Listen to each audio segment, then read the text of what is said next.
Okay. Open up this meeting of the Yamhill County Board of Commissioners, formal and informal session for April 2nd of 2020. And we'll begin with the flag salute. Sure. I pledge allegiance to the flag of the United States of America and to the republic for which it stands, one nation, under God, indivisible, with liberty and justice for all. Thank you. And we're doing public comment. We'll move on to public comment. We're doing public comment differently due to coronavirus and social distancing requirements. And we've asked that people submit general public comment or comment on agenda items in written form by email. And the information for that is on the agenda on the website. And we received a number of public comments, and I believe they come under the category of public comments. You all have seen them. And what I'm going to do is just name the folks that I've received public comment from as a starting point, since a lot of them are on the same subject. And then we'll go on to that. We've received by email public comment from Deanne Landwehr. Do you know how to say? Okay. From Stuart Stout, Paige Barton on behalf of YCEA employees, Amanda Bunch, Cassidy Bronze, Thomas Zondervan, Deborah Firkins, Leanna Jones, Catherine Messner, Heather Shea, Alexis Burke, Janina Smith. I believe I've already said Leanna Jones. Apologies. Katie Figueroa Alvarez, which just came in right now, and Deborah Agee. And possibly from Bijou Dory. No. And most of those have to do with the working conditions at Yamhill County right now. And I think we're going to have some comment from County Council, or do you want to wait? I'm happy to comment on whatever question you might have, but what kind of comment were you?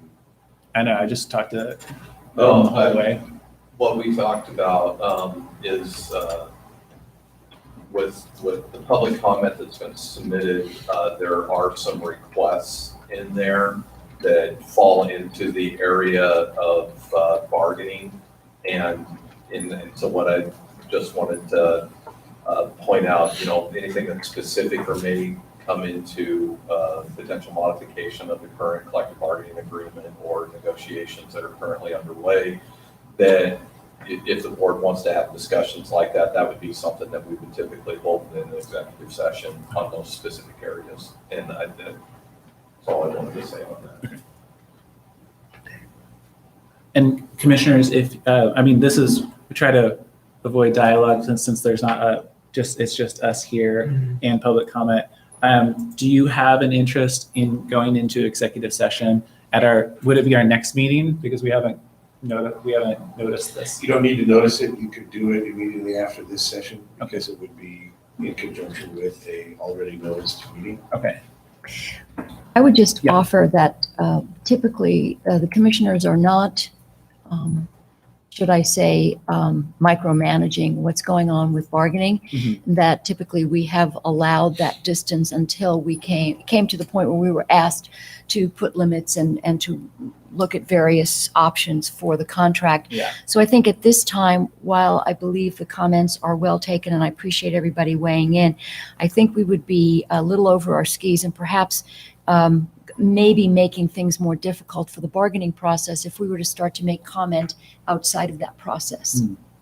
At this point, I think that it's a process it's a long process, and anything that we institute at this point, I think it might make it more complicated going forward. And I don't know, because we know that process is long. So how do we interject this element at this juncture of the process? I mean, the comments from the ones that I read, I don't believe that I've read them all. Mm-hmm. It's sort of similar to some of the other requests that we've been seeing from the union sort of during the COVID-19 situation where they're asking for some specific amendments and changes to the contract.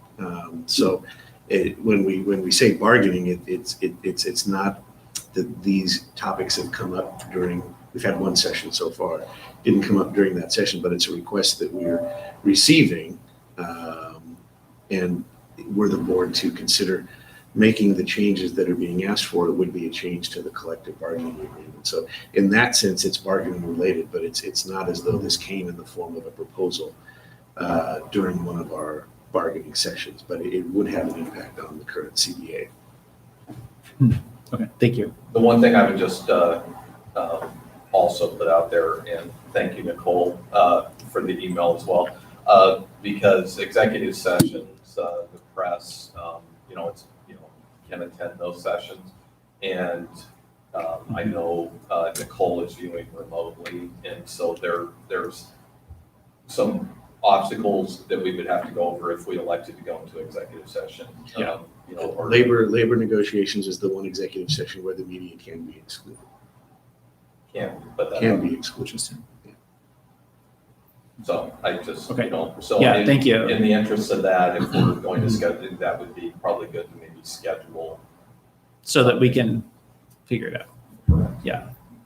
Commissioner, there's two Yes. different things about when I read all of the individual Mm-hmm. comments. There's two different things. One was regarding, which I feel is bargaining. They may both be bargaining. And the other one was the work at home issue. Mm-hmm. And I want to make sure that, I just want to make sure that the people that can work at home are given that don't have to be here as critical personnel, Mm-hmm. are given that opportunity if they need it. And that's the only thing that I would say better. I believe with Mary, everything else that was, all the other comments that were made in there, all were bargaining related. And Kim, we've had our first session of bargaining. When does the contract actually expire? The current contract expires June 30th. Mm-hmm. So June 30th. So if we went through the bargaining process and addressed those things through the bargaining process, the earliest they could go into effect would be June 30th if the contract is ratified. No, there's two different, and I'm looking towards Christian because this is more in his. You have both. We're currently bargaining for a new collective bargaining agreement for the contract that is about to expire. Mm-hmm. But then there's also subjects that allow for bargaining language under the current contract as well. So there's two layers to it, and I'm going to throw it to Christian. I mean, yeah, unless that answered your question, what we're seeing now is essentially a request to do some midterm bargaining during the term of the existing contract.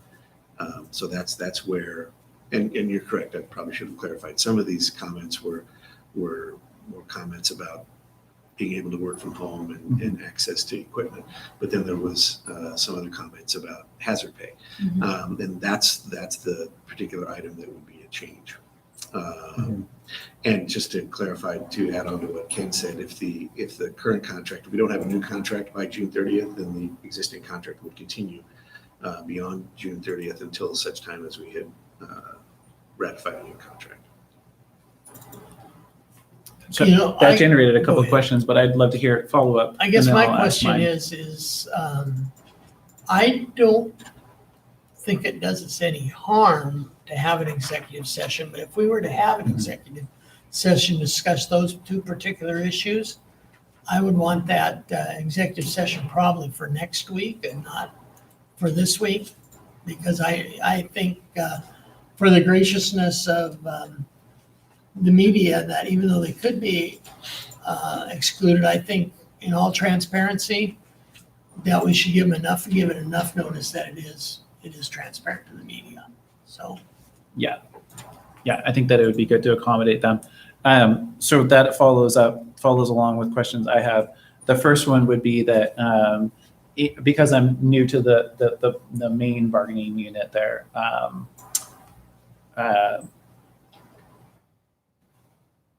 maybe this is a question for executive session, actually. I'll save that question for executive session. But the express need for personal protective equipment and for remote work, which were also some of the comments that were made in here, can the commissioners encourage you to work with supervisors to make sure that that's happening as best we can? I will have I've shared the comments and I've been in constant communication with directors and across the county and supervisors multiple times, encouraging, for opportunities for remote work. It doesn't necessarily mean that every position, there are certain positions that we can't really accommodate remote work for. That's been an ongoing conversation for weeks now. Yeah. I'm still getting hard numbers on how many people we actually have out working remotely. But we have, probably close to half of our total FTEs are there's a lot of folks that are working remotely. And, again, I'm in communications with the departments for the specific comments that have come in. We're reviewing those, and I'll circle back with the individual managers and supervisors, but we're also, we're trying our best to also assess, some of the other things around PPE and things like that. Okay. Recognizing that that's not just a local Yamhill County issue. Yeah. It's something that everyone is struggling with, and we're all working on that. And, so I'll be having some further conversations with our emergency manager and HHS director as well. Okay. Yeah, 'cause That's my PPE, next email. I have to We make. could have all the money we want to buy PPE, but if it's not available and you can't get it other through one of the federal programs or the state program, Yeah. it doesn't do us a lot of good because we could have the money to buy it, but we just can't get it. Right. But under those conditions, I mean, I some of the comments that I've seen include, wanting clients, for example, to have personal protective equipment so that when you're talking in close quarters, both parties are protected. And I think it's totally reasonable to say, well, if we can't get it, we can't get it kind of at any cost. Sure, we can't get it, but that still leaves, on the farm, I still need to have a porta potty for my workers. We still have to have safety equipment for people, and I recognize the situation is fluid, but so I am pleased to hear that you're working with OEM and HHS on those, and I want to encourage you to do as much as you can on it. I think it's important. I mean, it is important for our employees to be safe. But go ahead. When we have to remember that our law enforcement officers and there are a number of other departments in this county where people are regularly interfacing with the public. Yeah. And we have to acknowledge that it's just the nature of a number of jobs here. There are very few jobs where you're insulated. There is that across all county departments. Brian Van Bergen, our clerk, did a wedding yesterday. Yeah. And that's certainly by choice. But again, we're seeing our other departments do that. This is obviously there's, mitigating circumstances with this line of work and the population that they serve. Yeah. But I think we have to remember it's not just one segment of our employees.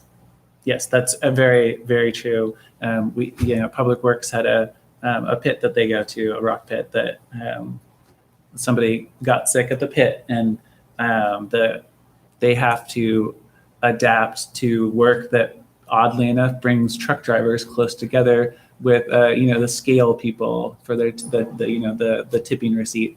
And I know that it's been hard for departments to anticipate those, but I'm also seeing them changing their practices fairly quickly. How they work with businesses and individuals. So, I've been trying to support the departments that I liaison with in that flexibility and the changes. Yeah, well, I guess the only other comment I have is when we look at the information that Lindsay puts out, you almost, to me, have to take it on a one-by-one cases, because if you look at the stats Lindsay puts out up until 40 years of age, I think there hasn't been any reported cases, and most of them, of course, are late year people like us. I think there's one in the 20 to In 20. the 20, but it's so, I don't want to overblow it, but I feel, really bad about some of our healthcare workers that have to work and then go home and find it, but the chances of them passing it to a younger person is really pretty nil, but that's kind of beside the point. I think a stat show that if we protect our workers, if workers have taken care of parents or something like that are a high risk, that may be handled a little bit different than the others, but I don't know. But I think those are things we'll need to discuss.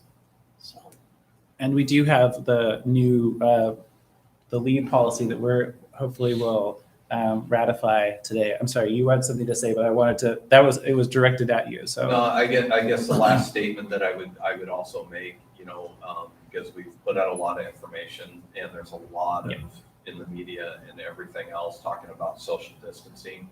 And, just like any other element of a safe workplace, it's also, it's a joint responsibility. I have an expectation that managers and supervisors are ensuring that employees are working safely, and in this case, adhering to the social distancing standards. Yeah. But it's also the individual employee also has, a part to play in this as well, to making sure that they're also complying with the social distancing recommendations and guidelines. And if there's questions about that, they need to be having active conversations with their immediate supervisors if there's questions about that. So That is a really good follow-up. Yeah, thank you. so I guess what we need to determine is, do we want an executive session to just talk about this? Because we don't have to take any action in executive session. But Well, I have a question that it would be good to have to talk about in an executive session. Oh, what I'd like to recommend, if there's consensus that you would like to schedule an executive session, we haven't done calendaring in a while, and I know it's not an agenda item, but maybe once we get down into the announcements, if we could maybe reserve a time to take a look at the joint calendar, and we could talk about scheduling a session at that time. And then to follow up, I was going to say that you actually led into it, which is with all of the information that you are putting out there, all of the new policies, including the policy. I saw the team names, and Christian and Ken were both on that.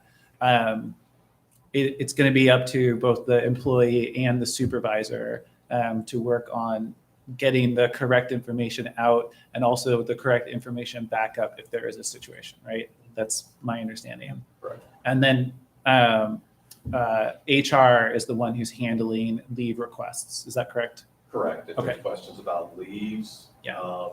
time off, the contacting HR. Okay, great. Thank you. And I've read over that a few times, especially now that it's not confidential. Yeah. Okay. Are you ready to move on to agenda? Mhm. Okay, great. Thank you. I do like to note, I pulled up the OHA current statistics, and while Yamhill County has a lot of people, the majority are in their 80s and over. I was surprised when I read the newspaper, the news register, and so I actually went to the OHA website before telling Nicole that she was incorrect, and I'm glad I actually looked. There's between 20 and 80 is about equal by decade the number of people who have tested positive. So the other It's thing, definitely too, out there. If you haven't had a chance to play with it, and I've played with it quite a bit, is the new dashboard that was done by Multnomah County, Yamhill County, Clackamas County, and Washington County, yeah, where you can look at all 4 counties, you can look at 2 counties, you can look at just Yamhill County and see how we're doing. That's a very, very very good report to look at and a very good dashboard to look at. Yes. So I look at that every day, so. Mhm. Now, we're not gonna have much, we get onto our agenda, we're not having any calendaring because of the way we meet, but since there may be video conferences Mhm. that we may attend, Yeah. that could potentially be considered a action of the board, I think we probably should at least go over those and make sure that there's none of those that Yeah. are. Yeah. Conference calls as well. And again, I think I was on We one would do that- that once we get through the agenda and we get into the announcements discussion, that we can do Okay, calendar. that's fine. We move on to item D, which is the consent agenda, and we have none.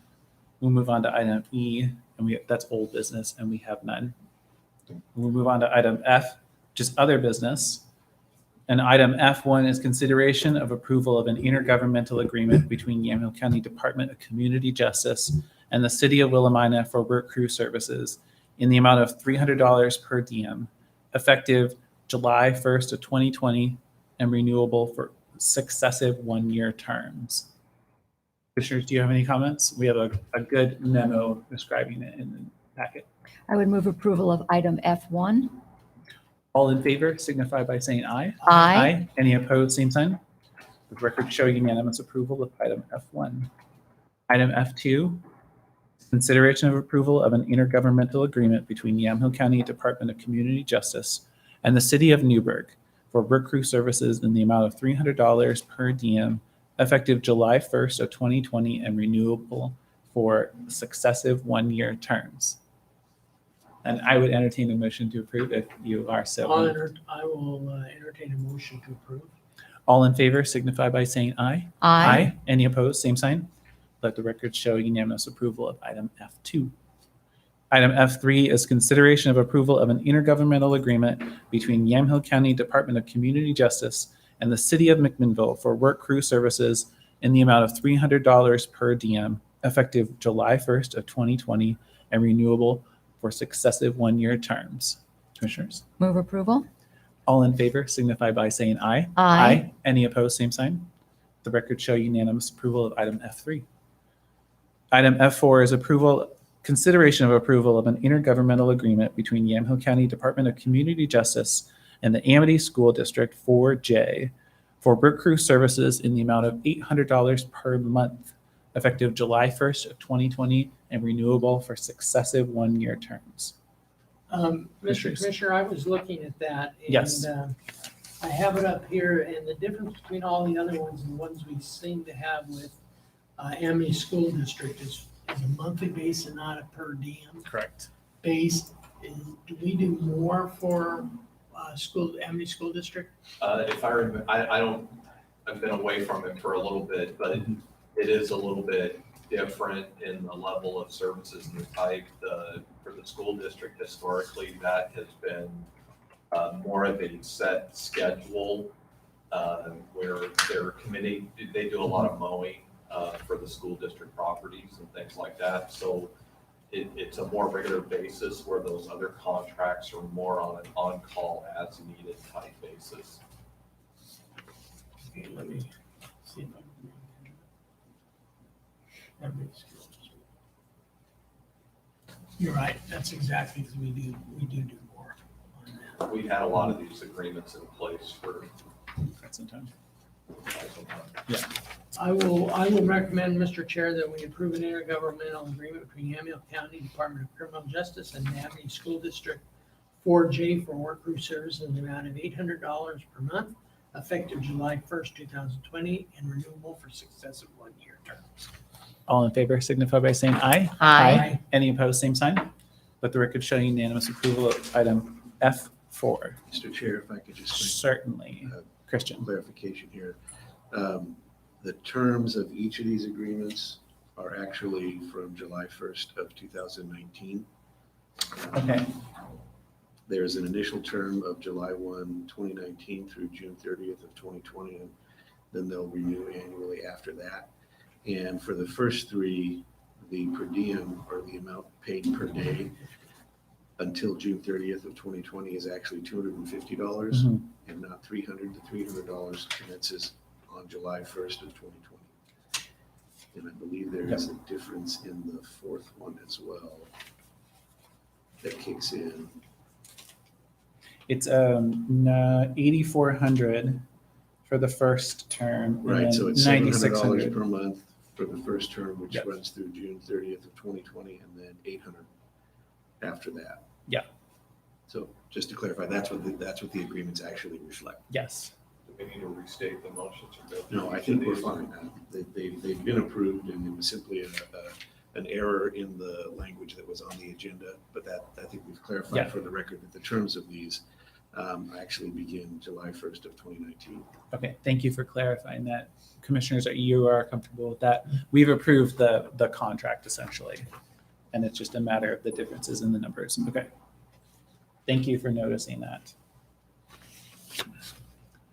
Item F5 is consideration of approval of an agreement between Yamhill County and Integrity Builders Incorporated for the replacement of an ADA compliant ramp located at 638 Davis Street, Mcminnville, in the amount of $29,250.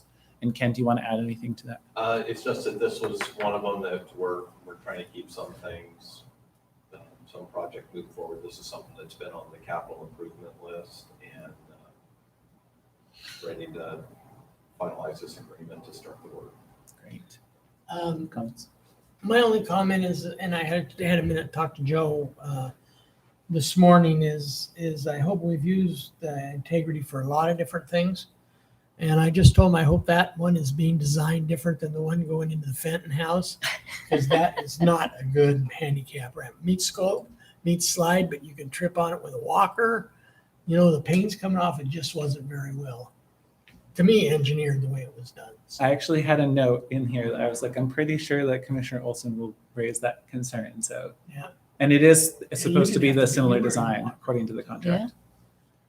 If it's maintenance issues, I can have Joe take a look at that and get that repaired, because recognizing with some of these old houses, there's challenges in constructing ADA compliant ramps and the challenges that come in that to meet those codes.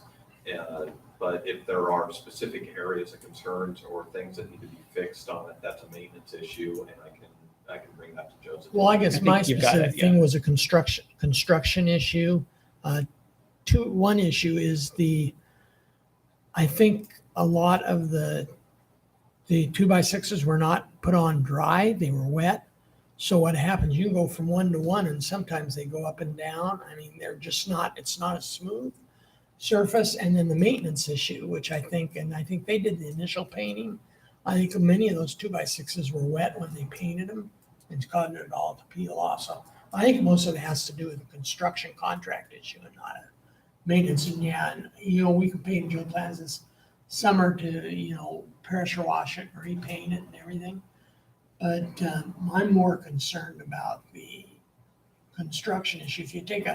I'm sure if you take an 8-foot 2x4 and lay it up and down the ramp, you will see that there's big gaps on the height of the different 2x6s that go across there. They're just not level. So I'm just hoping that I have nothing wrong with using integrity, but I hope that it's done better than this one over here was done. So, I know it's Yeah, a more things- complicated ramp, but Things I think are just slightly off enough that the small wheels and I've does tripped make a on it, difference. so, and I don't have little wheels on my feet. Yeah. There may be something to pass on to, Yeah, and it's one I haven't, I can talk to Joe about it.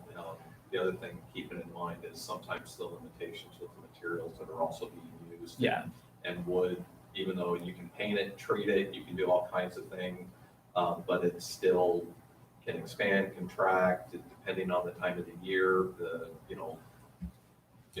Yeah. Typically concrete, you don't have these issues, but we also run into, like for the Fenton house in particular, when we're also having to get SHPO approval for any improvements and anything that we do to it. And even concrete has its challenges. We have had challenges with the front steps with, having concrete concrete step, so Sure. it's something I'll talk to Joe about it, and I've noted, the concerns, and we'll take a look at it. Thank you. Yeah, that's all, I don't have any problem with the integrity itself doing it. I just hope it's done in a way where we're not fighting the same problems we're fighting at the Fenton House. Well, with that, I would entertain a motion to approve. Mr. Chair, I move approval of item 5, consideration of approval of the agreement between Yamhill County and Integrity Builders for the replacement of an ADA compliant ramp on the Davis Street building for the amount of $29,250. All right. All in favor signify by saying aye. Aye. Any opposed, same sign. Let the record show unanimous approval of item F5, and thank you for those comments.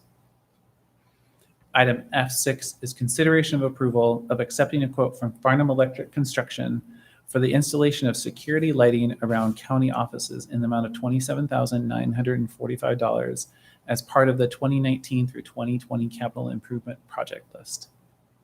And Commissioners, or Ken? I would just add, this is another one that's been on the capital improvement list, and it's just to make further lighting enhancements around facilities. I would move approval. All right. Of item F6, all in favor signify by saying aye. Aye. Any opposed, same sign. Let the record show unanimous approval of item F6. Item F7 is consideration of approval of amendment number 1 to an agreement between Yamhill County and Yamhill Community Care Organization, or YCCO. And this is an amendment to Board Order 19-516 for behavioral health initiatives in Yamhill County schools in the amount of $144,088, retroactive to March 1st of 2020. And Commissioner Sterrett, do you have? Yes, and the first initial thought is how are we, or why are we doing this first amendment to a contract when the schools are closed? But at this point, the schools are wanting to move forward, and they are continuing to see people who are a typical population, the clients and families that they see in the school. And so at this juncture, the contract is just pretty much going to be the same as if the schools were open, because they are still continuing to see those same clients. Yeah. Okay, thank you. That's a great clarification. Commissioner Olson, do you have anything that you would like to add? Okay. So I would move approval of item 7, the consideration of approval of amendment number 1 to an agreement with the Yamhill County and the YCCO for behavioral health initiatives in the Yamhill County schools. All in favor signify by saying aye. Aye. Any opposed, same sign. Let the record show unanimous approval of item F7. Item F9 is, item F8 is consideration of approval of amendment number 1 to an agreement between Yamhill County Health and Human Services and Shirley Roth, MD, which is Board Order 19-281, to provide up to 24 hours per week of psychiatric consultation services, effective April 2nd of 2020. Commissioner? And this is Dr. Rafi's regular contract. It's in addition to that, and it's related to COVID workload because we've had one of our providers was terminated, so related to a personnel matter. The second is that we have some other providers that are out sick. So this is hopefully will just be a short-term fix, but this needs to happen in the interim. Yes. Okay. Thank you very much. Yeah, it's nice that we already have her on a contract and we can add to her hours and that she's willing. So. Mr. Chair, I should also clarify there are Yes. some revisions to this contract that are not reflected in the document that's in the packet. Okay. They're not substantive. They're really more housekeeping changes, but just to clarify that the draft that's currently in the packet is going to be replaced. Okay. Okay. Great. Do we do we need to add anything to the language of the motion? Okay. I think so I would move approval of item 8. All in favor signify by saying aye. Aye. Any opposed, same sign. Let the record show unanimous approval of item F8. And thank you, both of you, for your clarifications. Item F9 is consideration of approval of an amendment to the real estate lease between Yamhill County Health and Human Services and the Housing Authority of Yamhill County, which is Board Order 95-325 /19-237. And that's a rent increase in the amount of $2,600 effective July 1st of 2020 through June 30th of 2021. Commissioner? And this is just a longstanding contract we've had with the Housing Authority, and this is Bridges, which is crisis respite and transitional housing with support for people with significant mental health challenges. And this is a lease extension and an addition to the rent. So I would move approval of item 9. Yes. Thank you. All in favor signify by saying aye. Aye. Any opposed, same sign. Let the record show unanimous approval of item F9. Thank you, Commissioner. Item F10 is consideration of approval in the matter of an order restricting access to Northeast Old Parrot Mountain Road for vehicles over 45 feet in length to protect the interests of the general public under ORS 810.030. And I can explain, but there's lots of wonderful pictures in the packet as well if you've looked. And this is a situation where, as some of you know very well, the road, those turns are very tight for larger vehicles. Unlike Mountain Home Road, which we saw the lane restriction come before us, this is a little bit more of a generous curve, but it's still pretty steep. So unlike the other one, which is just tight but not steep. And they've gone through all the analysis that they need to do, including an outside consultant. I would move approval of item 10, the consideration of approval in the matter of restricting access to Northeast Old Parrot Mountain Road for vehicles over 40 feet in length. Thank you, Commissioner. All in favor signify by saying aye. Aye. Any opposed, same sign. Let the record show unanimous approval of item F10. Item F11 is consideration of ratifying the temporary COVID-19 emergency leave policy effective April 1st of 2020. And Commissioners or Ken, do you have questions or comments?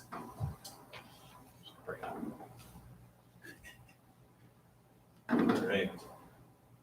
So we're on the ratification. We are.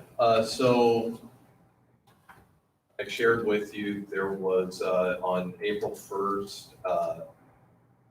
a new expansion. There's the Families First Coronavirus Response Act and the Emergency Family Medical Leave Expansion Act, and then also the Emergency Paid Sick Leave Act all went into effect on April 1st.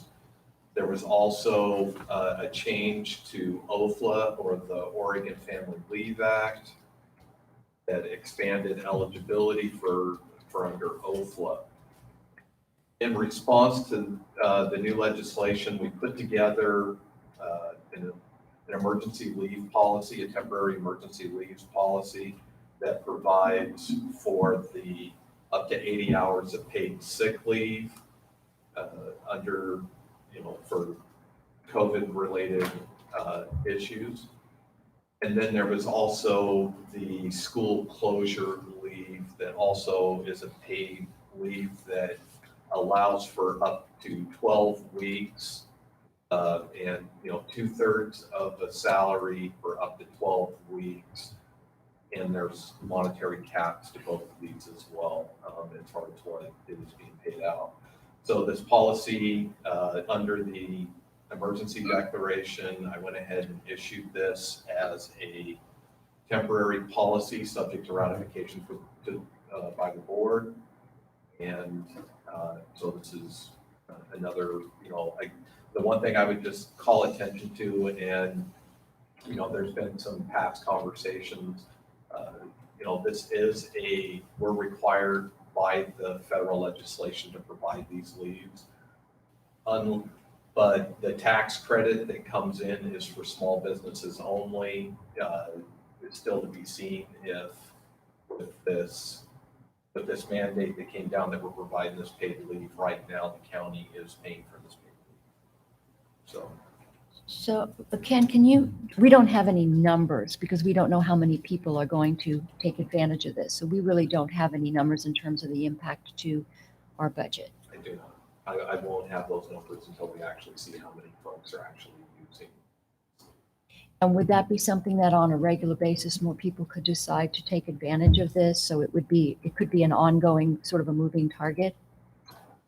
It could be. There's a lot of moving pieces with this because, again, a lot of the the paid sick leave portion, it's for specific conditions, so that's when you need it. The school closure, that one's a little more definitive because we know schools are closed right now and that's up in the air, but how many employees are going to be out on this leave? I don't have that information yet, so I'm not sure what the budgetary impact is going to look like.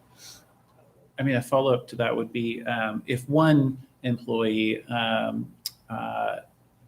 was eligible and was out on the 80 hours plus the 12 weeks, what would that as a net be? What would the net be of that, the cost or you don't know? Depends on what employee, because that's 2/3 of that, right? It'd be 2/3 of the salary for that period of time. Right. There is a maximum. There is a maximum. There's Yeah. the cap for the school closure is 10,000. Mhm. You know, so if you look at, you know, there is a cap with Yeah. that. And then there's also, I mean, there's an 80 hours and there's also a cap for the sick leave as well.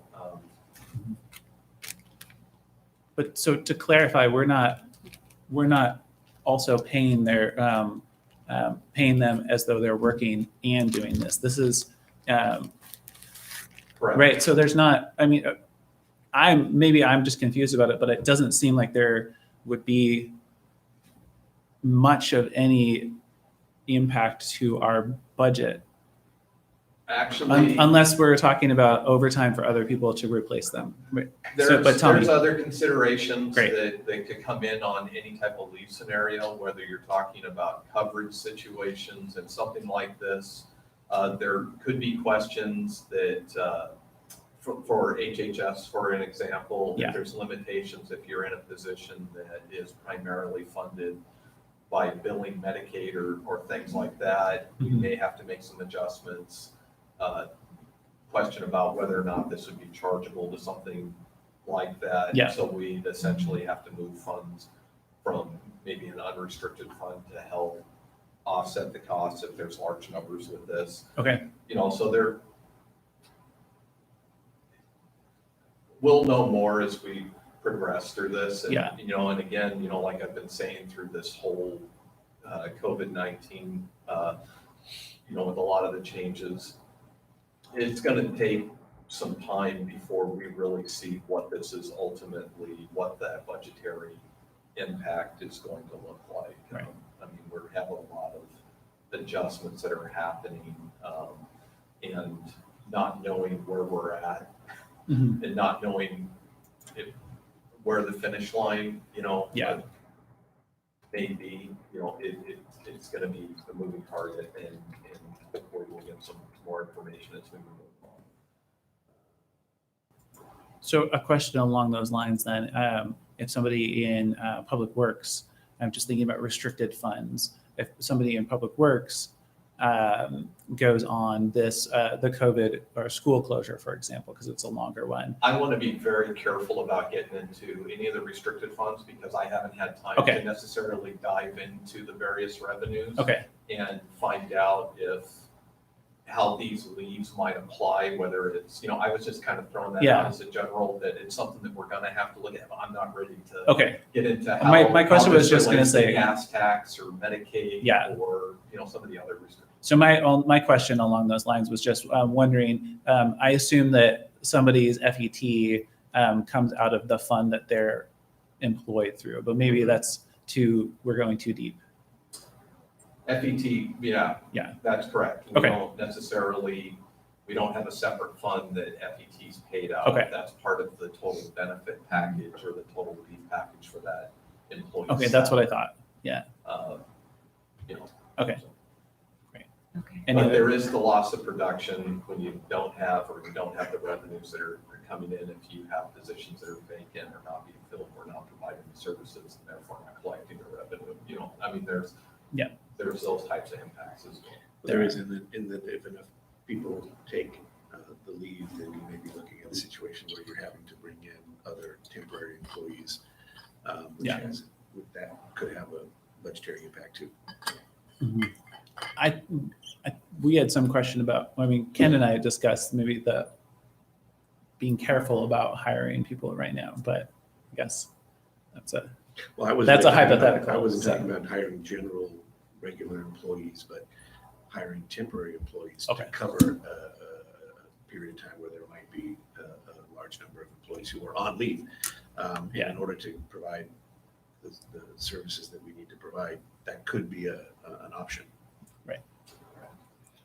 other thoughts? Thank you for getting me started. Yeah. Thanks, Ken. Kristen? No questions. Okay. Okay, great. And again, this is based upon the form that I saw at the end of the policy. This is something that an employee fills out, and then they take it directly to HR, or does it go through their supervisor first? Goes to HR. Okay. Just like any other protected family medical leaves, it goes to our HR. Okay, great. Thank you for that. Well, I would move approval of item 11. Thank you. I was just about to ask.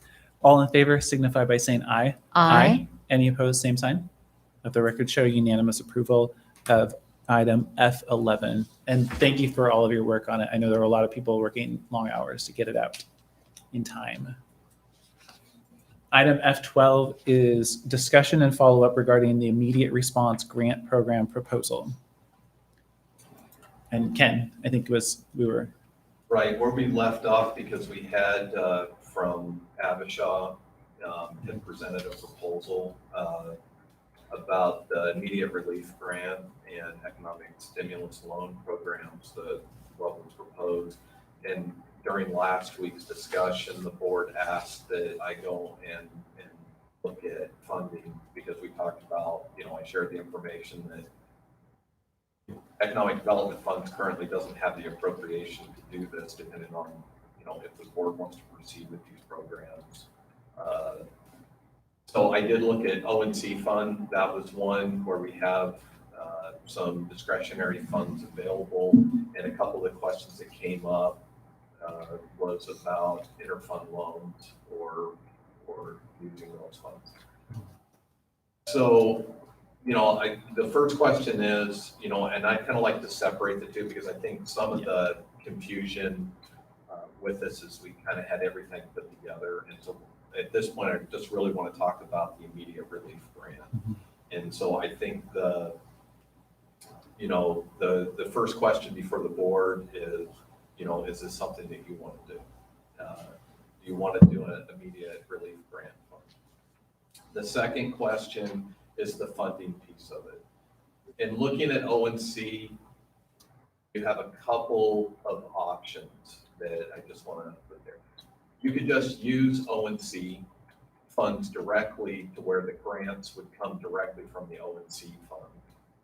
And again, that's a fund that we have used for other grant programs and requests that have come in during the budget process. And we do have about 400, I want to say, sorry, I didn't have the number in front of me, but just over $450,000 available in expense. And you have expenditure authority for it, so you have funds there that can be used. So we would fund the program from the grant straight from ONC if you wanted to do that, depending on if you wanted to do this and what amount.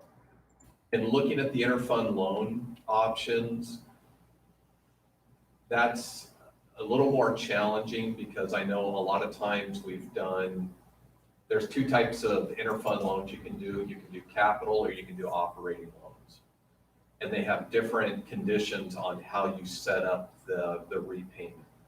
If it's a capital loan, like we've done for the jail camera project as an example, you can repay that over a 10-year period. We charge an interest rate. It looks like any other loan that you might see. It's just that it's an interfund loan. This grant program falls into the category of the operating type loan.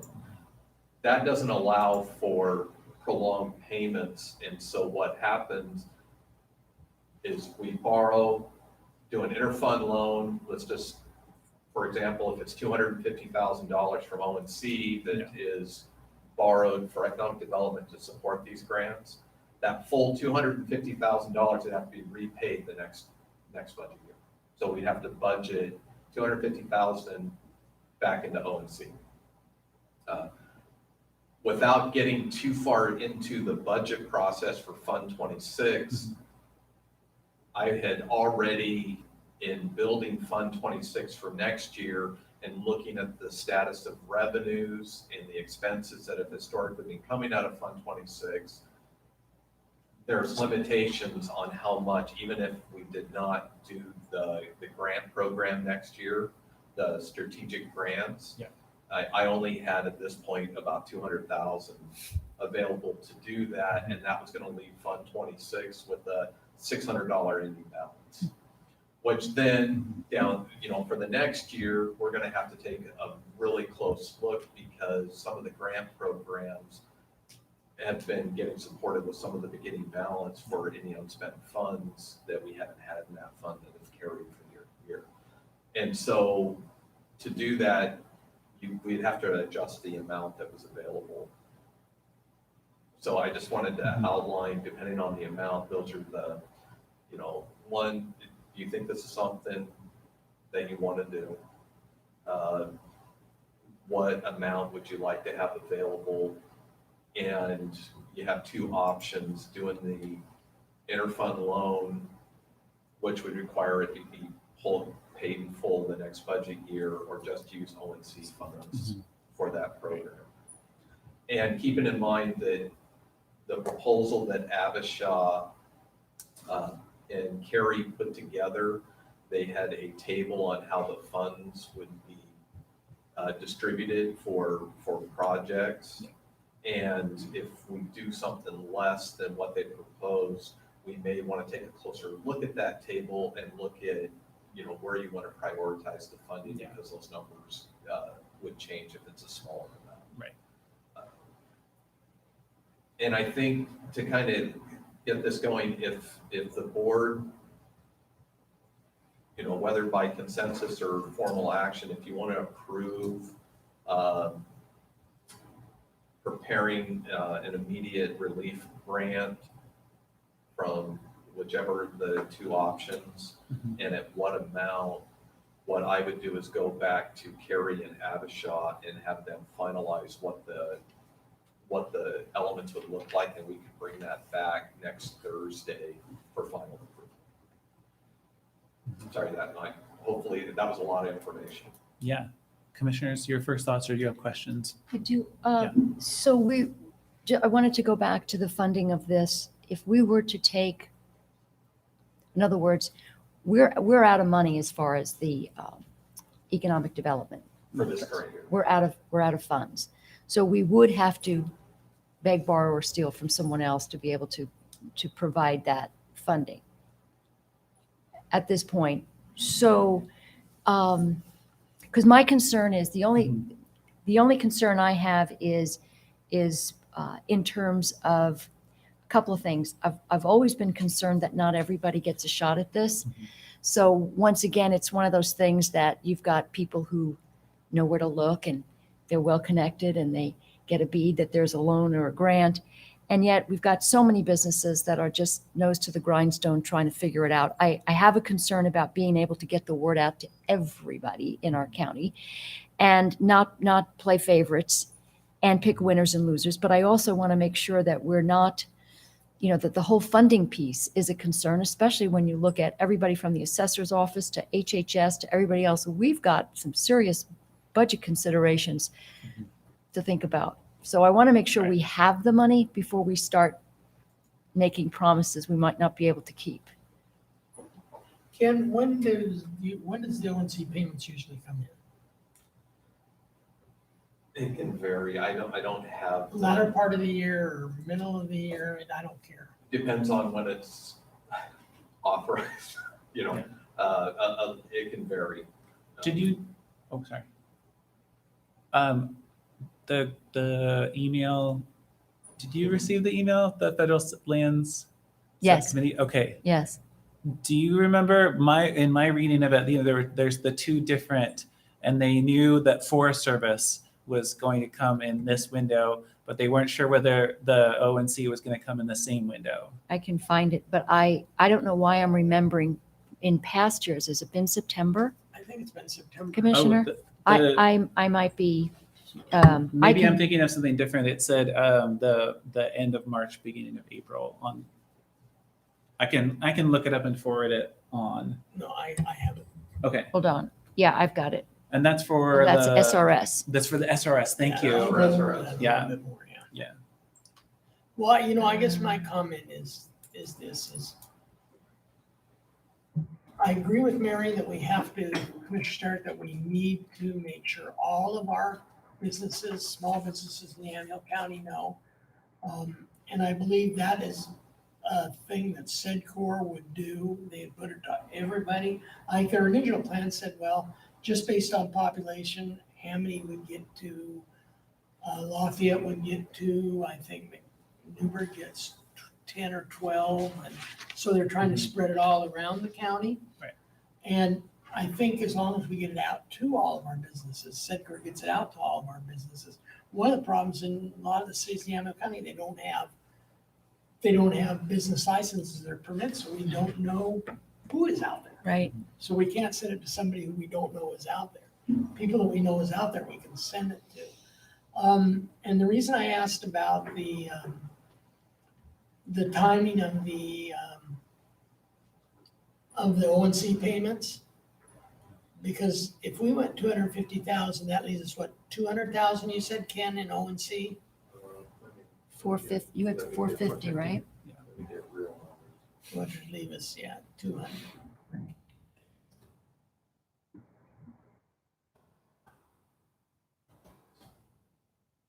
Which Ken and I have talked about, because I've asked about, oh, well, will it this and this in the past. And I thought one of the comments from Ken that was really helpful was with these things that are essentially a one-time in, that it's better to think of them as a one-time out than to think of them as adding to our operating budget to like supplement a discretionary outlay. And so that was helpful to me when thinking about it. But you had a number. Well, the number we have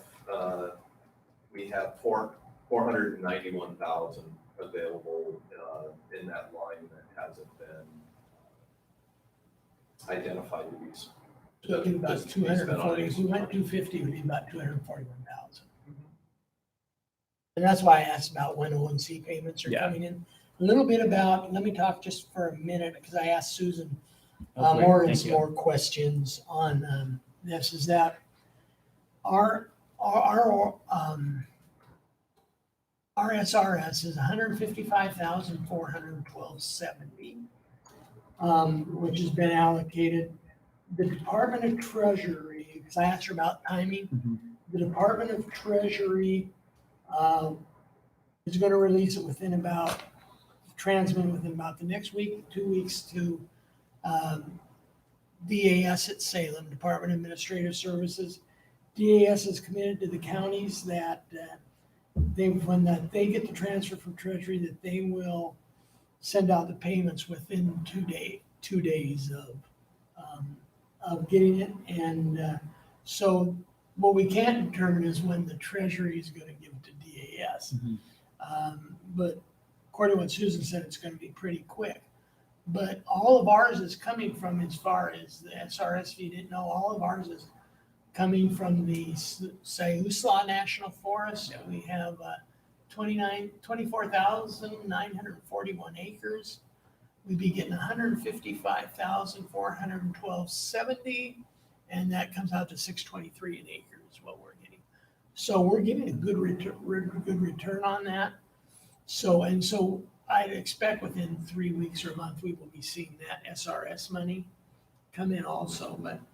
The only thing that I would just add to that, because with the methodology, and this is where it'd be good to have Mike Barnhart, because he's the one that handles a lot of these funds that are coming in, is also keeping in mind that we're also a pass-through for the schools for the portion that comes in that's sent to the schools. Yep. And then we've also got, some of those are restricted Title III funds that can only be used for a couple options, and then we have the more general open seat funds. So these funds are broke up into 3 different areas into our budget. Yeah. So but again, that would be one, if we can get into more details about this funding streams and, now that this information's come out, Mike's in the loop on this and I didn't have time to really Yeah. get into the details of what's being released to be prepared to discuss that this morning. Yeah. My other comments, going back to what Commissioner Starrett said, is without an county emergency relief program, it's not going to make a lot of difference. We're going to have a lot of businesses that may not be in business by the time this is over. So, Yeah. and since this is geared specifically at small businesses and everything, I think it's an investment in our future, because a lot of those businesses may not have a future. So, And also the other concern is are we going to be spreading it so thinly that we've got a thin coat so that really, it doesn't really help anybody? So we're giving a little bit to everybody or as many as we can. And does that really help? So, I mean, this is really a difficult decision because you want to help as many as possible to stay afloat. yeah, and if you help too many, they're not going to stay afloat anyway. And I think that was the chart that Avishon Yeah. Carey worked up, was based on, okay, that 250,000, that Hamley would get so many and every city would get so many. We're spreading it out around Yeah. the county. So, Well, I think I appreciate your comment for sure about if we're spreading it too thin. And I looked at what other jurisdictions were doing and kind of why they had that number in there. And it sounds like part of it is that covers a lot of those immediate bills that have to be paid that are within the local community. And so that's, us sending money out to somebody who demonstrates a need, right? Because there's a long list of criteria, and then they use that money for their immediate expenses to keep them in business. And for the most part, those are often expenses that go to other businesses in our county or within the region. And to me, that means then that we are sending out an infusion to small businesses throughout the county fairly quickly. And with that, I keep thinking, well, there's the SBA loans, and then there's the Paycheck Protection Program as well, which it sounds like all about too. But this provides, especially for businesses that I think it's below, it's 15 FTEs or below, right? So this is a particular group of people and their businesses. The PPP is for 3 or more full-time employees. So for those real small 1 and 2 and 3 member, this is going to provide that opportunity to keep going that they're not going to have available with the PPP. And so I really appreciated seeing that it really fits. It helps, we talk a lot about how the federal government or the state government doesn't know how to do things at the local level because we know the local level, right? And I think that this is probably a good example of that if I'm thinking about examples. yeah, I think you're thinking about right. Like I've talked to several business owners about like the SBA loan program Yeah. and the deferred loan program, SBA. A lot of them are saying they won't apply it. They won't apply for it. There's just too much paperwork. It takes up a month to 2 months to get through, and then the payback terms. And then on top of that, there's only certain requirements that a lot of small businesses can never make to get an SBA loan. Right. But I've heard from people who said that, yeah, it's a really laborious process to apply, but that they have been able to really get a person on the phone and get some clear answers and actually deal with a human being. So Yeah. they've been really Oh, helpful. they've been good. They've been good about that, but yeah, it's a long process. But Yeah, that's I a good point. think That's what I've heard. I appreciate what the chair said. I think this is one of those instances where we can lead the way in ensuring, since we do things at the local level better, Mhm. we can go a long way in helping our small businesses at the local level. And so I guess my number one question or number one thing is I would prefer to go to what she has proposed, that her and Carrie proposed we go to. And that also that it be funded directly out of ONC funds and not use Yeah. those ONC funds as a loan. Keep the funds that are in Fund 26 in Fund 26. I think that also makes sense, Commissioner, in light of, I think you raised this point last week about who knows what the revenue will be into the, I mean, you've given us an example, a suggestion, and I recognize that, but I also think that we don't, it's not clear to me what it's going to be in the video lottery dollars. So. Yeah. But that was what I was leaning towards as well, was using ONC. Sort of similar to how we used ONC during the budget hearings last year, right? Was that the source? Okay. Okay. We funded at least 3 grant proposals out of it. Yeah. Process.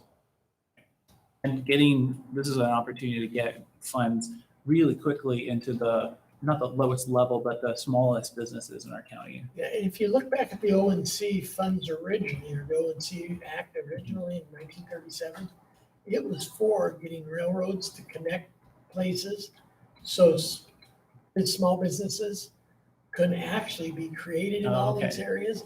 The fact is nobody wanted to move from a valley up to the forest where they thought they could farm. So it wasn't what I thought, but that was the same purpose behind ONC. Interesting. So I think it's very appropriate to use ONC money for that. Yeah, I agree with you about that. So what do we need, a motion then, or again, or? I don't know if we necessarily need a motion. As far as the amount goes, I'd like to go the full 250. Okay. Because that means 241. I know that I want to recognize that I agree that I really want to make sure that things are spread to people and their businesses who have not in the past made that connection either with a Chamber of Commerce or with SegCorp. And I don't want to, how about this? Yes. So I'll circle back with Abishaw and Gary, have them put together the proposal. Okay. At the current funding level, you're not taking action on it right now. We have consensus to proceed with this. Okay. And that way we can show you, I mean, you have at that funding level what it's going to look like. Yeah. But we'll have it more pinned down. This is what the grant program's going to look like. And here's going to be the timeline. Here's the amount. And then if you want to make changes to the amounts, Okay. the percentages, or if you have other thoughts and in other elements of that, you can take action. You know, we can get it into the packet tomorrow, or maybe Monday at the latest, and get that to you, so then we can be ready to discuss, and we'll be reporting next Thursday. And I think it would be a good idea to actually have Abishaw teleconference in on that one. Yep, we can do that. Yeah. And I think she's watching right now, so she'll have a clear sense as well. Because the other part, because we're trying to be sensitive as well, because we also, the timelines are going to change in this. So if the board's going to take action on this next week, we want to make sure that those timelines for advertising and getting the word out to the chambers and everyone else to publicize that. We did talk about that with yesterday, but something in terms about how we get the word out. Okay. Was there any discussion about, and maybe, Abhishek can't talk, but maybe this could be one question for us. Yeah. As far as getting a hold of, at the Secretary of State level, you've got corporations listed and you've got businesses listed that way, and you've got, that might be another. To find out. Yeah, the corporation and the DBAs and the LLC listings, sure. Right. What I would probably, because I know that there's some language in the program, I can talk with Abishaw about where we're posting, how we're advertising this, and where we're sending it to. In more detail, and then if there's specific areas that you want to see added, we can, you can just let me know when we can add it to the actual proposal and make sure that it's part of the program.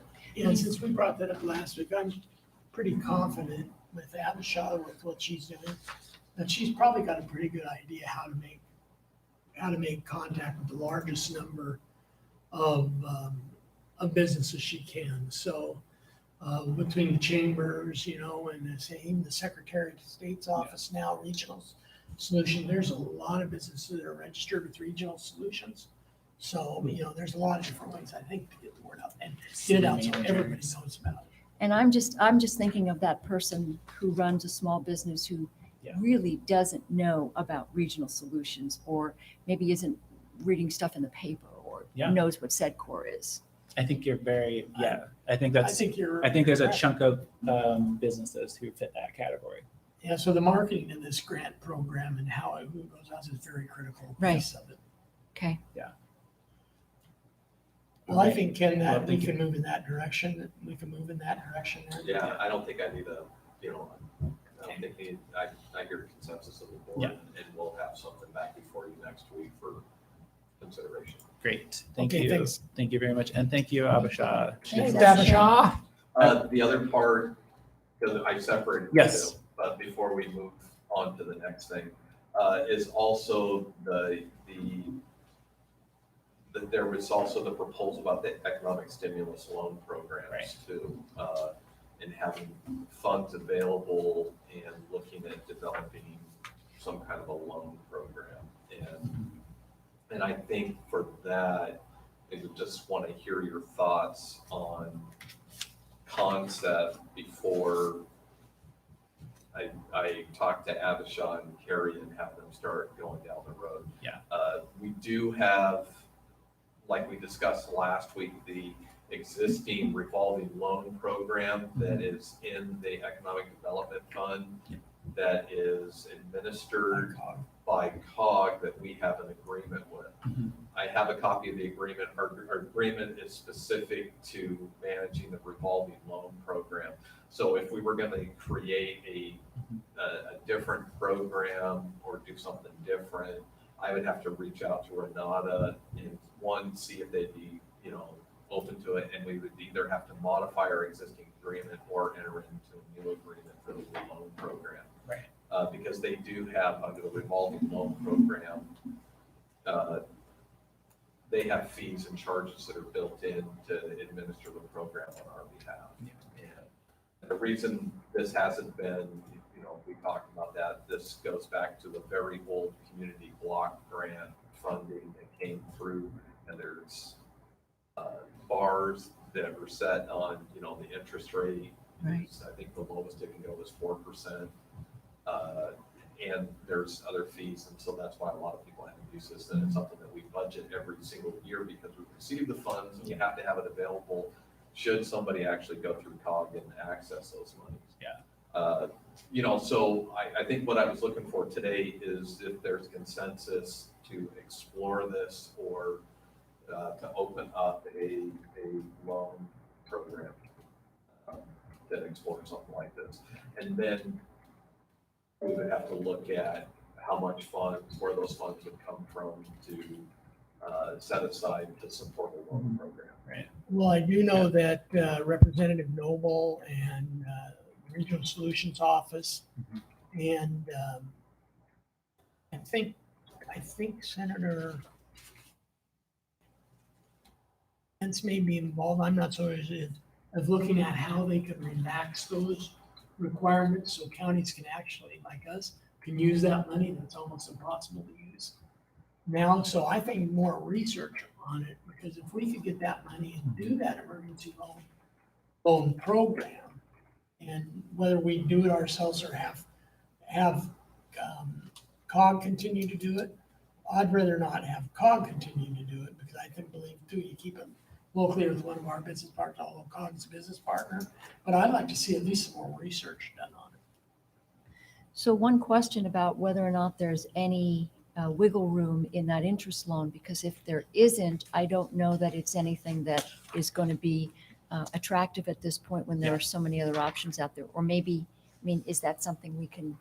There's conversations, I know Abhishek, and it's talked to COG, and I think COG's also having conversations about wiggle room around that, and that might be something, as you as commissioners, if you're talking to our legislators at the state and federal level about the rules around this revolving loan program,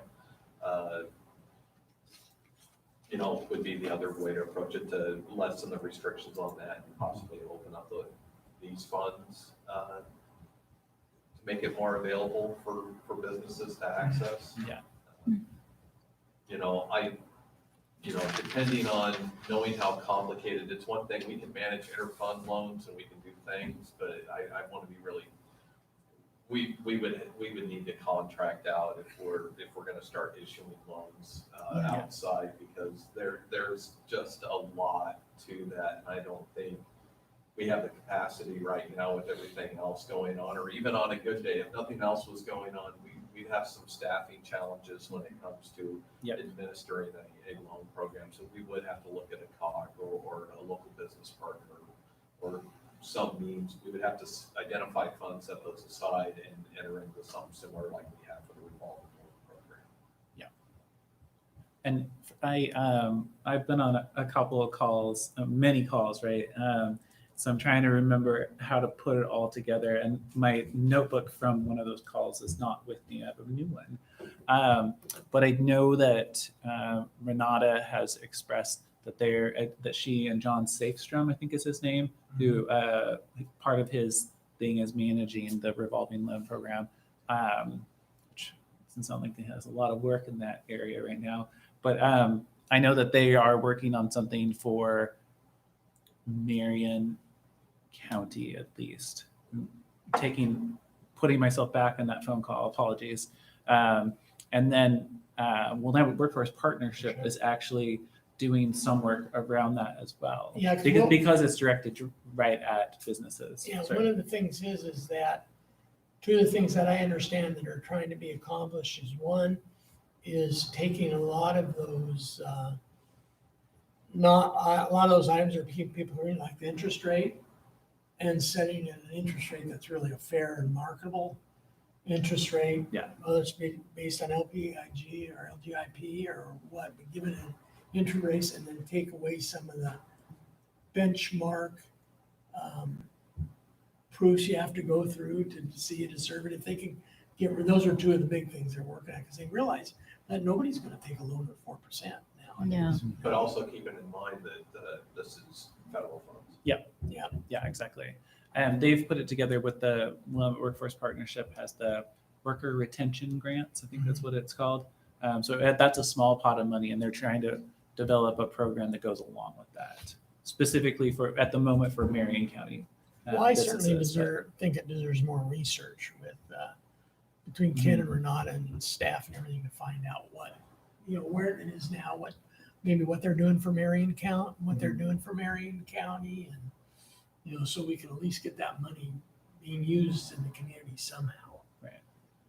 And I think going back to, I want to emphasize a comment that about small businesses, right? And what I've seen from all the information overload from federal programs is that businesses that I think of as small, which the federal government defines as under 500, but I think of the under 15 and the under 3 as being the real heart of small businesses in our community.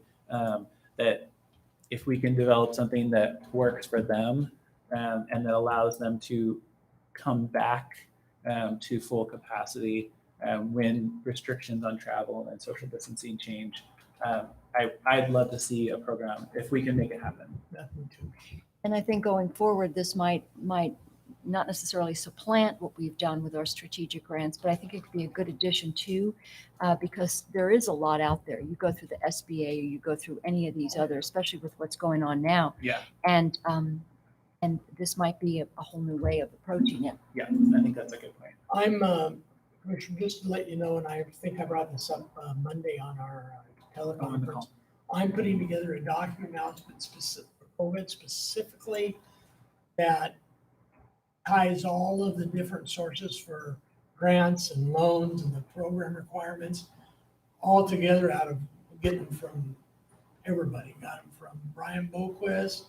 I got some explanations from Merkley's office. I got from the government itself, from things I looked up. So for economic development, we will be able to hopefully have something that we could say, here, this explains it all in one place. It doesn't have anything to do with the health and human services. I think it's just strictly economic development. Great. Okay, Do you have enough guidance? I don't know because we talked a lot about the revolving loan, but not necessarily the proposed loan program that was in here. Right. Is there just not interest at this time to explore that? I didn't hear, I hear there was interest that it'd be nice to have something in lieu of the revolving thing. And maybe miss? I think at this point, I think we've got too many different projects, and I I'd think with the rather go through this bandwidth, one first. with our administrator, I think that we have to try to focus on that. It might be for something down the road, but for right now. Yeah, I'd I think rather it's- focus on what we can do locally, really, and that's that grant program. So I really think I'd like to get that in place and have staff and everything focus on that one before we focus on any other type of the revolving loan fund or anything like that. Does that I make think sense? maybe you were. Oh, you go ahead. No, I was looking and interpreting that maybe you thought you were saying something different than Commissioner Olson, but maybe not. No, I think at this point, what I'm saying is that we can look into whether or not there's any way we have some room to make that revolving loan more attractive. Right.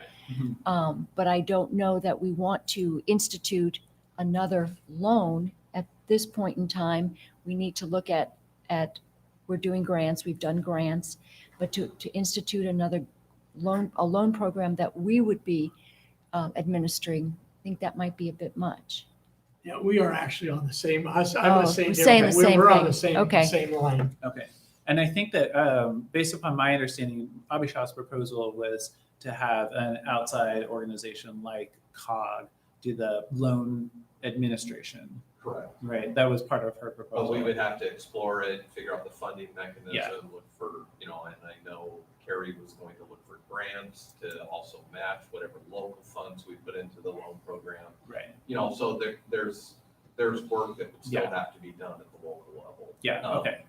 And then part of that would be is reaching out to COG agreement, seeing if they would administer it, and then going and having the funds available for the program. Right. So, I guess on my memory, thank you for that clarification. My memory of kind of the pitch, I read it last week a couple of times, but I didn't reread it this week because I forgot that it was also the loan program in addition to the grant program proposal. But my memory of the pitch was that it was similar to how we put general funds, kind of unrestricted funds into transit. And then that allows for a tremendous amount of matching grants from the state and the federal authorities. That gets us a lot more than we otherwise would get on our own. Is that accurate? the Is the funds that we pitch? put, the discretionary funds that we put into transit are operating funds. Yeah, They get as part of the annual, and you're right. Right. Of course, we use that for match, but we also use it on operating costs. right. Yes, we use it. Yeah, that's a good point. I mean, in theory, this would be used as well, but for a loan as opposed to. And I was just seeing that as the proposal was essentially an economic development parallel with transit. But I think But you're it right. sounds like- I think you're right, Casey. I think what I feel, and I think I'm talking on the same lines as Commissioner Sterrett, is that this grant program Mhm. we're doing now, let's get that rolling. Let's get it out of the way. Let's do all that before we talk about the yeah, revolving loan stuff. okay. Well, as the liaison commissioner to economic development, maybe you and Ken in coordination with Abhishek could, I think they call it a ping, but like a nudge as things get settled from the grant program. Of, hey, are you feeling like you're up for it? Yeah. That way it comes from you. Okay. Good idea. So that takes care of that. You're going to check and we're okay. Thank you. So that takes that care of that. Great, thank you. Yeah, thank you, Ken. Especially with everything you're doing, I really appreciate that you're also able to listen and think about the economic response. Well, we will move on to item G, which is public hearings, and we have none. And we'll move on to item H, which is announcements. I just, And- go ahead, Ken. Do you Ken, mind if I go first? that's so great because I was going to ask you during my time if you had any.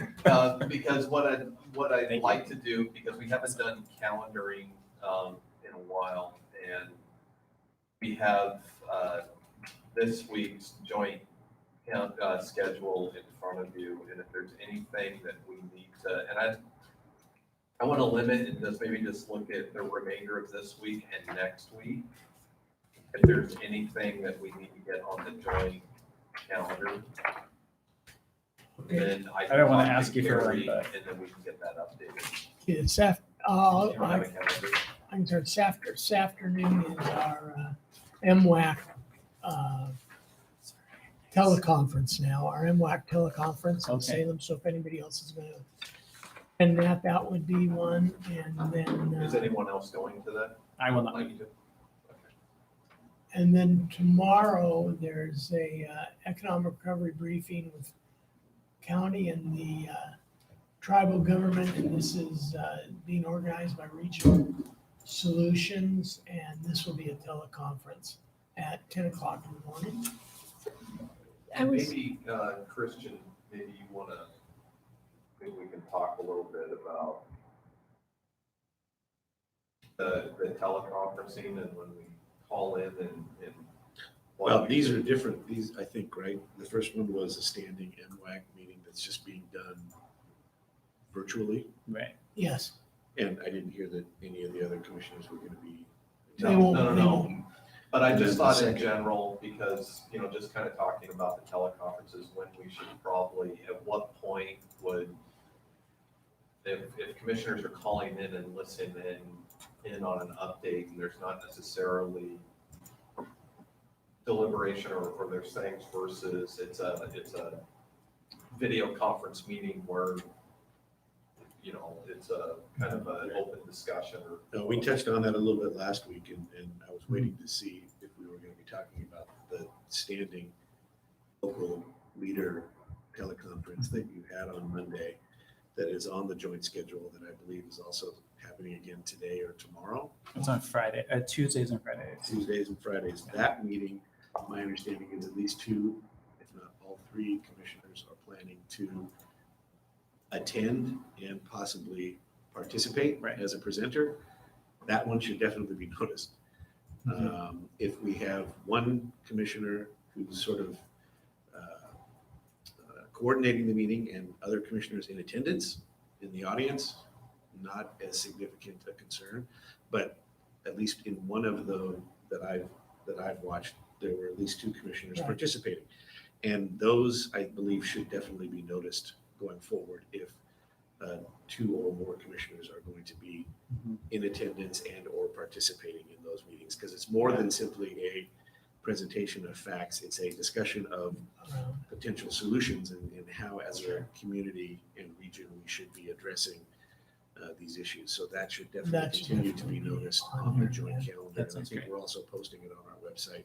And the invitations and the emails that I've seen going out have also been Right. noticing it to local media, which I think is appropriate. Yes, and along those lines, Nicole sent me an email that said, "Hey, sorry that I didn't cover, or I'm not going to be able to cover the most recent one," but she was on the call as well, and I think you actually were, or in the audience. I just watched. Okay, He yeah, I was saw your spying. name on He there. wasn't a participant, he was a viewer spying. Well, that's right. Nicole also was too. Oh, well, because I wanted to bring up that there were two of these meetings that I was not included on. I noticed there were about 50 names, but I was left off. and I I'm asked- very sorry about that. I Sorry. asked about the person facilitating this, who said, "Oh, it must have just been a mistake with copying and pasting." And I just have to say that I found it a little disconcerting Yeah. that of the 50 names, that mine was the only one that didn't make it on the cut and paste, and that it was not anything that we've got 3 commissioners, and one Yeah. commissioner was included. A commissioner candidate was included. All commissioner candidates were not included. And I just found that if we're going to be having these meetings that we call, where, quote, all elected officials have been invited, and the vice chair of the Board of Commissioners is not included, Right. I find that a bit, But definitely you should have been. Perplexing. included. And Yes. I don't know who was moderating. Was Beth the moderator? well, this email Originally, came yeah. from you. Yeah. Sorry. Yeah, so originally the list included you. It didn't include you, the first one, because I didn't want to make it a public meeting. But then since then it's been like, add, subtract, go apart. So, But it did include. so I'm very sorry. It did include Commissioner Olson. Commissioner Olson, how did you get? I don't remember how you got on it. Because I I was talking, when they came over and picked up a freezer, I was talking to Beth, Okay. Mayor Dane's mayor. and So, that's yeah, how I got on it. okay. And I contacted the mayor and she said, all elected officials, I said I was not, I consider myself an elected official and I was not on this list of Right. 50 names. So I just Yes. want to say going forward, it kind of doesn't pass the smell test, but I'm going to let it go and chalk it up to a mistake and hope that next time we're not seeing that just certain people are invited. And if you're Yeah. going to invite a commissioner candidate, I would appreciate if you'd invite all of the commissioner candidates. Right. To be fair. Oh, yeah. And to clarify, that commissioner candidate, I included so that they would know about it, but as an audience member. And I've also included it as my, on my Facebook page as well.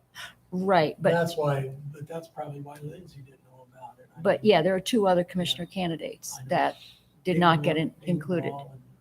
So Yeah. let's just Yeah. play it straight And up. then some of those folks who are on that list are not the head public official. And so I originally the list, and for full disclosure, the list was mayors and city managers of every city. And then I added simply the representatives and the senators that I had email addresses for.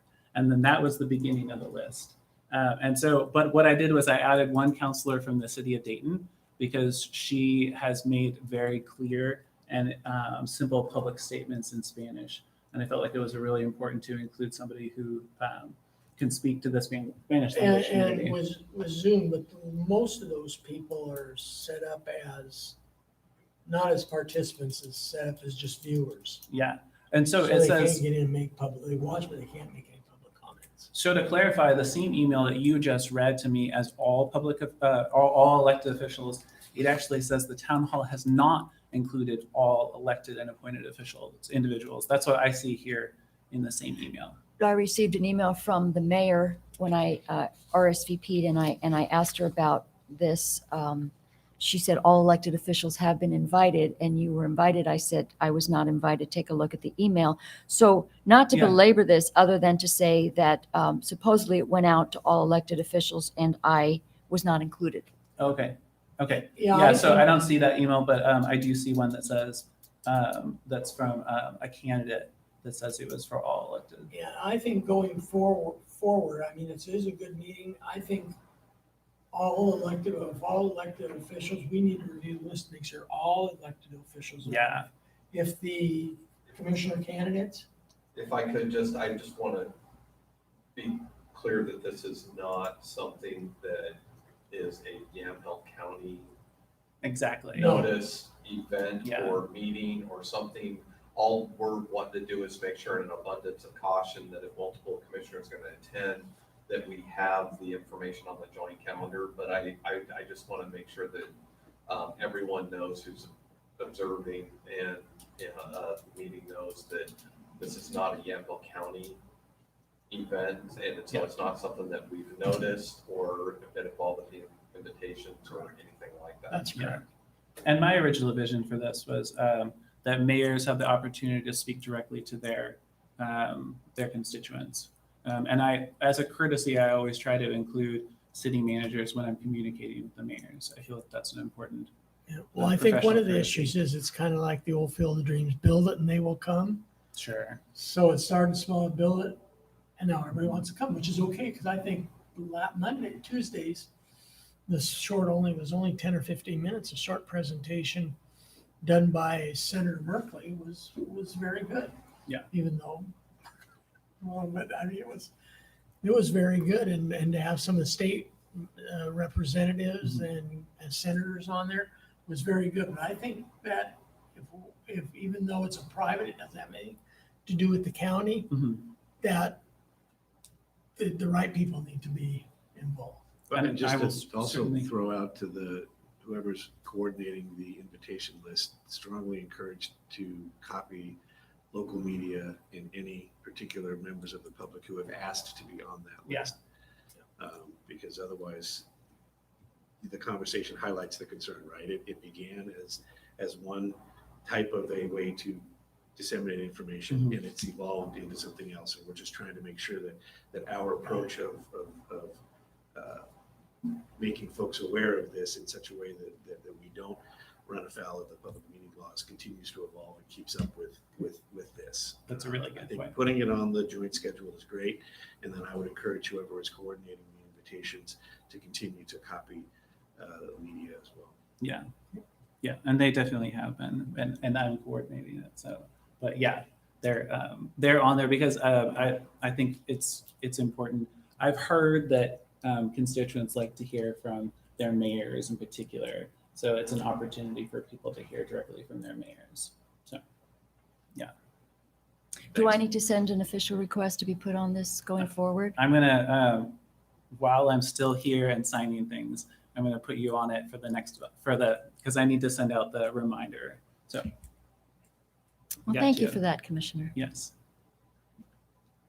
The only And I other, think you were on there on the long one, sorry. I don't know if I get them every week. I think I do now. Okay. I think I've gotten the last two. Okay, Tuesday and Friday. But the only other one I was going to bring up, and Chris talked about it, is this every Friday at 10 a.m. there's one with the tribe, Mhm. and we're dealing with economic development. And if nobody else is going to attend those, then they don't. I was on That's- that call on Friday. You run that I on was Friday. I was Yeah, on I was that just call. looking at mine too.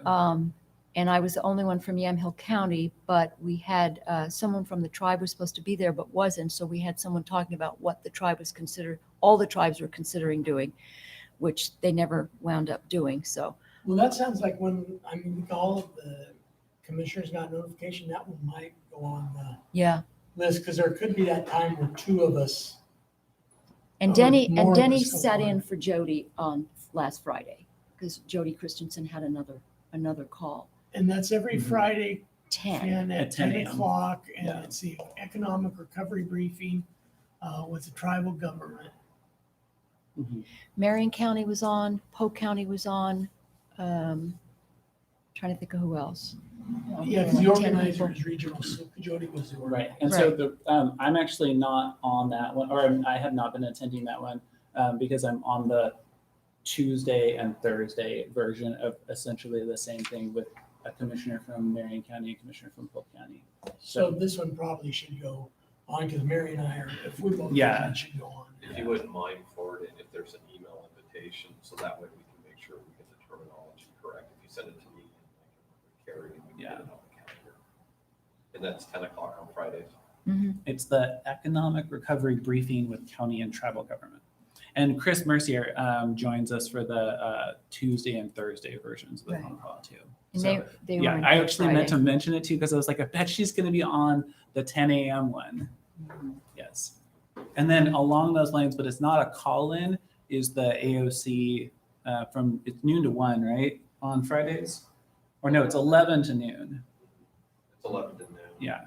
And I think they've changed the format a couple times because Yeah. it's really been hearing more updates. Because I know last week, because administrators are also on that call. And Yeah. last week it was a lot of updates and presentations and not necessarily a lot of discussion. Yeah. But if you'd like, we could go ahead and put that on It's not open to the public. No. No, I just forwarded you the actual invitation, Ken. Is that one open to the public? The one from the Jody that Regional Solutions is doing? I don't think so. No, Okay. that's when we're more than one commissioner will be potentially saying things. Hmm. This is the hard part.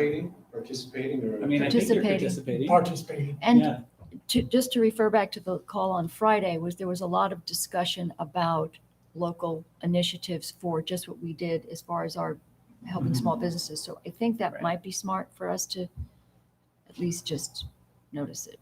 Notice it. Which I one, think the AOC meeting? Or? No, the Oh, economic development one. Okay. Yeah, Tribal the Council. economic response. I sent him, briefing. I sent Okay, Ken perfect. the event.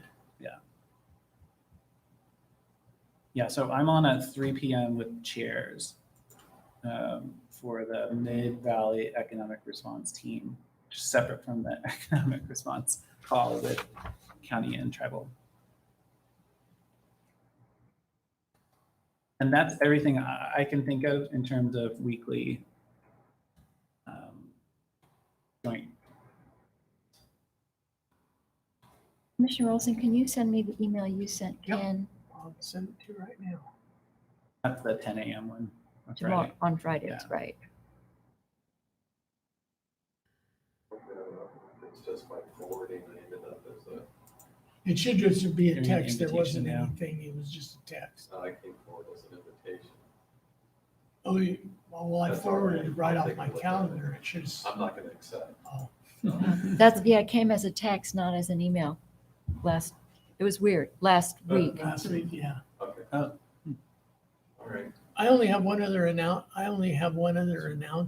Yes. Mr. Chair, Please. and this is,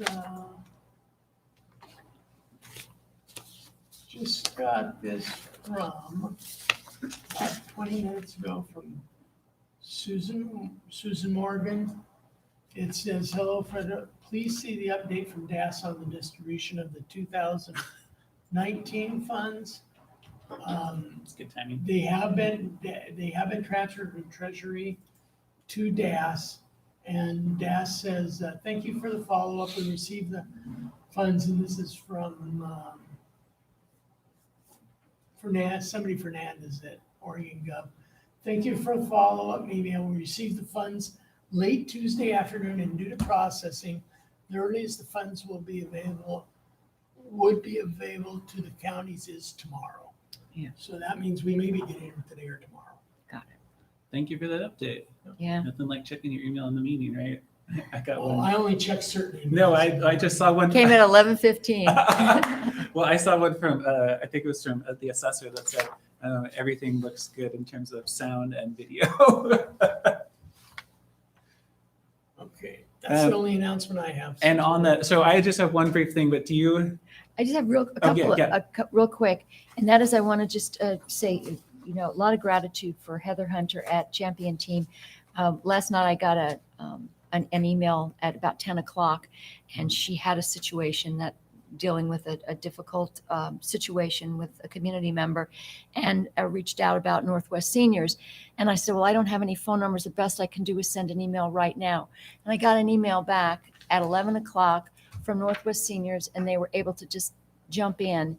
And I can't say enough about the Awesome. fact that Tanya DeHart and Charlene Gibb at Northwest Seniors, that they are always answering these calls, and that Heather, just what she deals with on a regular basis. Yeah. So I wanted to say thank you for that. That's great. Also let you know that letter that we approved to the governor regarding some of the things that the governor could do regarding the kicker money and the Yeah. corporate tax, Polk County passed it this week. And also, just to let you know that we did do interviews yesterday for the position that DHS is funding for our Family Wellbeing Council facilitators. So we're going to have somebody we'll hire in the next couple of weeks. and soon the permanent ED, right, for Housing Authority? Or I meant, maybe it's not public? It's not Okay. public, but Whew. it's not That's good. there's Oh, nothing. well, I'm excited. How about that? Yeah, there's So, nothing yeah. about that. Okay. That's untoward. You know, the That's one good. thing, I guess the only other comment I'll have now that I just thought about it, when you're talking, is that, it's too bad something like the COVID-19 virus is brought in this. I read a good article in Wall Street Journal that after this is all settled down, it's going to drastically change the way that businesses and governments work. You will see much more of these kind of meetings, much more communications via text, email, and it's just working that out. Mhm. They say it's going to definitely change the way we always do business. Yeah, that's a really good observation. I had a chamber person offer for the Zoom meetings to use her account because she's used it so much and wants to make it available. And I thought that's a really good sign for the relationship between businesses and their advocates and county government, at least, right? Along those lines, on the call with, I think it was with Senator Merkley, he indicated that the state's getting looks at getting 1.25 billion for coronavirus related expenses that aren't emergency funds. And so we will see what that looks like at the county level. I did the math, but it's, it's not a confirmed number. So Divide by 3, just divide Washington, Oklahoma, and Congress County, and it takes care of it. well, it's the 55% that goes to the state, and then the 45% that goes to the governor's office for dispersal to counties. So we'll That's see. what I said. Is that goodbye? That's exactly what I said, wasn't it? Ken, Because we kind of veered from the calendar a little bit. But Yes. you also had the outstanding question on whether or not you wanted to schedule an executive session. Mhm. and I would like I'm to, waiting because for I have a next question. Thursday. Oh yeah, Next Thursday. yeah, I have a question that should be asked in executive session. So that'll be part of next week's formal session. Yeah. Right? We'll figure out how to come back Either that or if we just schedule it at the end separately. separately. That's fine too. We're still trying to navigate the mechanics of with the video recording and on and off and with executive sessions. That's I don't really want to make a mistake and be broadcasting in an executive session. Yeah, So, At and the that's end, why. at the end. I appreciate your care. And then I will work on making sure, because the first item will be is with the executive session and with this category. And if you want to make it available with a press review, we can make arrangements for press to either call in or we can make arrangements for that. I would like that. I think that Commissioner Olson also Yeah. expressed that. And along those same lines, I will have some additional information for you regarding a real estate transaction that I think it'd be appropriate for us to also talk about, so we can notice the executive session for those 2 reasons. Okay, great.